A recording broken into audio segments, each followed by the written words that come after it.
मी रामकृष्ण कुंटेवाड मुसेवाडी जिल्हा सचिव। तर आज रोजी दिनांक 8 ऑगस्ट रोजी आम्ही धरणे आंदोलन करीत असल्याबाबत तरी आमच्या प्रलंबित मागण्या आहेत 40 वर्षापासून। त्या मागण्याविषयी आम्ही आज इथे बसलो आहोत। तर आमची प्राथमिक मागणी जी आहे ती यावलकर समितीची शिफारस लागू करा, हा मुद्दा आम्ही गेले 4 वर्ष लागू झालेला आहे। तो मुद्दा आता स्पष्टीकरण देतो की वेतन श्रेणीबाबत आहे आणि वेतन श्रेणी ही कर्मचारी लागू कशी केली जाते त्याबद्दल आहे तो यावलकर समिती आहे। स्पष्टीकरण देतो की वेतन श्रेणीबाबत आहे तो आणि वेतन श्रेणी ही कर्मचारी लागू कशी केली जाते तो त्याबद्दल आहे तो यावलकर समिती आहे। तरी तो यावलकर समितीचा मुद्दा त्याने आजवरही त्यांच्या स्तरावर घेतलेला नाही आहे, ही आमची पहिली मागणी आहे। आणि दुसरी मागणी जी आहे ती 54 महिन्याच्या शासनाने आम्हाला जे किमान वेतन आहे त्या किमान वेतन प्रत्येक 5 वर्षाला लागू होते, तर ते किमान वेतनाची मुदत संपून गेली आहे। अगोदरचे किमान वेतन ज्यावेळेला दिलं आम्हाला ते पण 3 वर्ष लेट दिलं, त्या 3 वर्षाचा 54 महिन्याचा शासनानं फरक आम्हाला दिला नाही। त्याने 19 महिन्याचा फरक आमच्या हाती टेकवला आणि 34 महिन्याचा फरक आज बाकी आहे, ती पण आम्हाला त्याने फरक देण्यात यावा। आणि तिसरी मागणी जी आहे किमान वेतनाची मुदत संपून गेली आहे त्याची समिती नेमून किमान वेतनाचे दर लागू करण्यात यावे। आणि चौथी मागणी अशी आहे ग्रामपंचायत कर्मचाऱ्यांसाठी वेतनाची असणारी आमची जाचक अट उत्पन्नाची ती उत्पन्नाची अट रद्द करून आम्हाला शासनाच्या तिजोरीतून 100% हा आमचे वेतन देण्यात यावे। आणि जी राहणीमान भत्ता आम्हाला जी ग्रामपंचायत मधून द्यायचा आहे तो रद्द करून शासनाच्या तिजोरीतून तो राहणीमान भत्ता देण्यात यावा, ही एक आमची प्राथमिक मागणी आहे। आणि सगळ्यात महत्त्वाची अजून एक शासनाने मान्य केलेल्या किमान वेतन झाले आता जी 2002ला एक GR आला होता 10% आरक्षणाची भरती करण्याबाबत। 10% कर्मचारी हे जिल्हा परिषदला वर्ग होतात, तर त्याची भरती त्याने 2019ला केली, त्यानंतर अद्यापही केलेली नाही। कर्मचाऱ्यांचं वय संपून गेलं, त्याची वयाची मुदत असते त्या भरतीला 45 वय आहे, वय संपून गेले त्यांचं। मग आता आमची एक मागणी आहे की ते 10%ची भरती तुम्ही तात्काळ करण्यात यावी जेणेकरून त्या लोकांना न्याय मिळेल।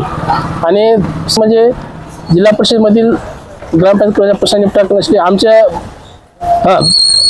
ज्या वेळा आपली ही राज्यस्तरावर पूर्ण संघटना कार्यरत होते त्यावेळेला अशी एक नियम आहे, संघटनेचा एक अधिनियम आहे की CO लेवलवर वर्षातून एकदा बैठक व्हावी कर्मचाऱ्या बाबतीत अडीअडचणीसाठी। ती बैठका बोलवलं जात नाही। पंचायत समिती स्तरावर 3 बैठका आयोजित केल्या जातात, ते बैठका होत नाहीत। त्यामुळे काय होतं सर, त्या गोष्टीकडे कोणी लक्ष देत नाही। आमच्या अडीअडचणी बाजू मांडण्यासाठी ग्रामसेवक त्याला आम्ही काही बोलू शकत नाहीत, मग त्यांच्यावर दबाव टाकण्यासाठी आम्ही बैठका बोलू जातो, ते बैठका आम्हाला बोलू जात नाही, पत्र सुद्धा काढलं जात नाहीत आम्हाला या मीटिंगला म्हणून। म्हणजे जेणेकरून हा पूर्ण अन्यायकारक गोष्ट आहे।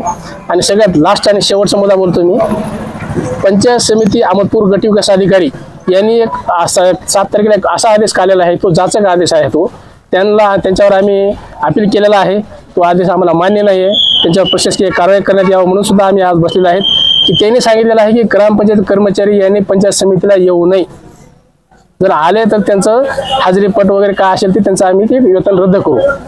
हा आणि एकदम गुलामगिरीचा अन्यायकारक आहे, कोणी सहन करणार नाही। त्या BDOला थोडी सुद्धा अक्कल नाही म्हणाय हरकत नाही, त्याला बुद्धी नावाची चीज नाही, तो बुद्धी प्राणी आहे तो। इथं कुठला कर्मचारी हा दारू पिऊन पंचायत समितीला येतो त्यानं नाव असे जाहीर करावं, आम्ही त्याच्यावर कारवाई करू संघटनेमार्फत। पण असा आदेश तू सर्वांना लागू करू शकतोस का BDO झाला म्हणून? आम्ही कर्मचारी म्हणजे का माणसं नाहीत का? तू जे शासनाचा जे अनुषंगाने जे काय असतील नियम ते लागू कर ना। उगा कुणीतरी काहीतरी सांगते त्याच्यावर एखादा कर्मचारी कुणीतरी एखादा दारू पिऊन आलं पंचायत समितीला म्हणून टार्गेट करायचं, पंचायत समितीच्या कर्मचाऱ्याला येऊ द्यायचं नाही पंचायत समितीला असं जे आदेश काढायचा डायरेक्ट, हा चुकीचा आहे। तर त्याबद्दल आम्ही अपील केला आहे, वेळ आहे तर आम्ही त्यांना कोर्टात सुद्धा घालू।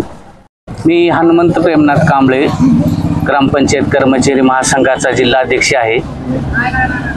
आज आम्ही जिल्हा परिषद पुढे धरणे आंदोलनाचं नोटीस दिली होती 7/2025 रोजी की आमचे 3 ऑगस्ट 2025 रोजी आमच्या राज्याचे अध्यक्ष माननीय ठोंबरे सर व तसेच आमच्या राज्याचे सरचिटणीस कॉम्रेड नामदेवराव चव्हाण यांच्या अध्यक्षतेखाली ही बैठक झाली आणि या बैठकीमध्ये असा निर्णय झाला की आमच्या या मागण्यासाठी प्रत्येक जिल्ह्याला आज पूर्ण महाराष्ट्रभर हा आंदोलन चालू आहे।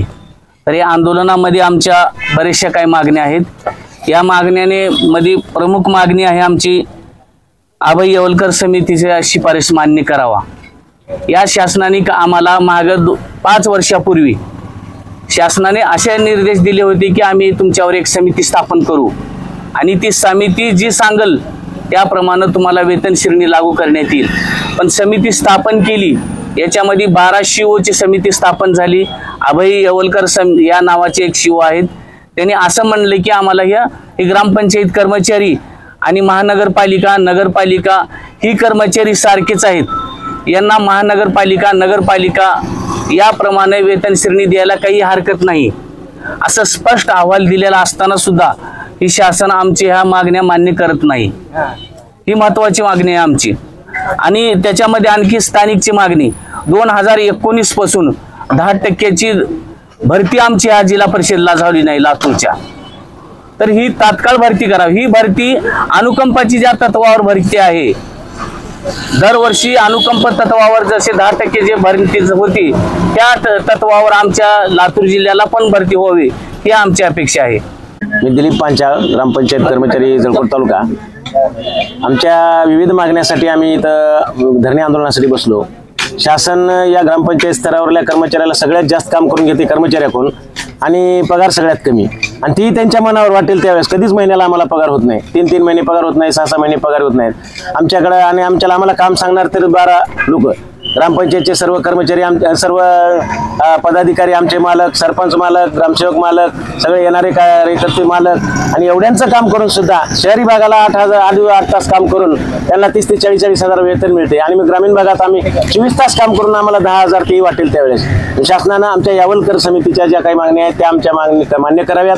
त्याचप्रमाणे आम्ही काम केल्यानंतर आमचं वय संपत आलं, 10% आरक्षणामध्ये आम्ही आता 45 वर्षामध्ये होत असताना आम्ही बसलो नाही, आमचं जरी वय संपलं असलं तर शासनानं आम्हाला पेन्शन द्यावं ही एक आमची महत्त्वाची मागणी आहे। आणि याचबरोबर आमच्या ग्रामपंचायत कर्मचाऱ्याला जे किमान वेतन शासनानं जाहीर केले ते आम्हाला द्यावं। ग्रामपंचायतमधून जो हिस्सा आम्हाला देतो, कुठलीच ग्रामपंचायत आम्हाला हिस्सा देत नाही, त्यांना भांडून आम्ही जर राहिलं तर तुला करू वाटलं कर, नाही तर बस, म्हणजे आमचा कोणी मालक नाही असं झाले ते। तरी आमच्या संघटनेच्या माध्यमातून आम्ही विविध आंदोलन केलो, पण आमच्यावर हे सरकार अन्याय करते। आम्हाला ग्रामपंचायतमधून जो भत्ता मिळणार आहे तो आम्हाला न देण्याच्या ऐवजी शासनाकडून तो भत्ता द्यावा आणि सर्व वेतन आमच्या खात्यावर द्यावं ही आमची सर्वांची विनंती आहे। येणाऱ्या काळामध्ये आमच्या मागण्या मान्य नाही झाल्यास आम्ही तीव्र आंदोलन करणार असं आम्ही शासनाला सांगितलं। काटे सुरेश बापूराव, रेणापूर तालुका अध्यक्ष।